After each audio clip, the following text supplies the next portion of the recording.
దేవాసక్తితో మీ ఎడల ఆసక్తి కలిగి ఉన్నాను. కొరింథీయులకు రాసిన 2వ పత్రిక 11వ అధ్యాయము 2వ వచనము.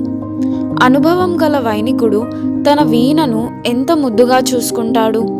పసిపిల్లవాడిని హక్కున చేర్చుకున్నట్టు దాన్ని నిమురుతూ మురిసిపోతుంటాడు.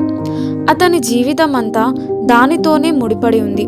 కానీ దాన్ని శృతి చేసేటప్పుడు చూడండి, దాన్ని గట్టిగా పట్టుకుంటాడు. ఒక్కసారి గట్టిగా మీటుతాడు. అది నొప్పిలో ఉన్నట్టు తెరలు తెరలుగా నాదం వస్తుంటే దీక్షగా దానిపైకి వంగి ఆ నాదాన్ని వింటాడు. దాని శబ్దం సరిగ్గా లేకపోతే ఆ తీగను లాగి బిగిస్తాడు. అది బిగువుగా తెగిపోవడానికి సిద్ధంగా ఉన్నట్టు కనిపించినప్పటికీ మళ్ళీ గోటితో గట్టిగా మీటుతాడు. అలా ఆ ధ్వని అతనికి సంతృప్తికరంగా వినిపించి అతని మొహంలో చిరునవ్వు విరిసేదాకా ఆ వీణను అలా హింసిస్తాడు. దేవుడు నీ జీవితంలో కూడా ఇలానే చేస్తున్నాడేమో గమనించు. ఏ వైనికుడు తన వీణను ప్రేమించనంతగా ఆయన నిన్ను ప్రేమిస్తున్నాడు. నీలో అన్ని అపశృతులే. నీ హృదయ తంతుల్ని ఏదో ఒక శ్రమతో కఠినంగా సాగదీస్తాడు. నీ వైపుకి శ్రద్ధగా వంగి ఆలకిస్తూ నిన్ను గోరుతో మీటుతాడు.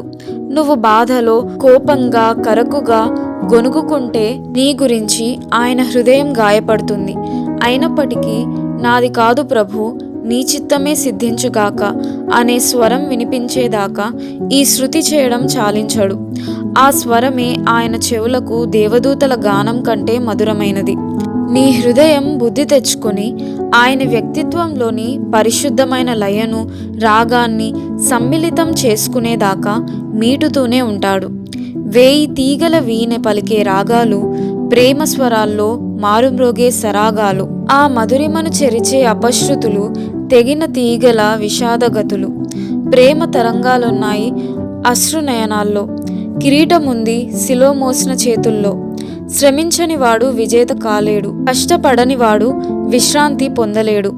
దౌర్భాగ్యపు కన్నీళ్లు, ఆనంద బాష్పాలు కావాలంటే రెండూ కోరుకో.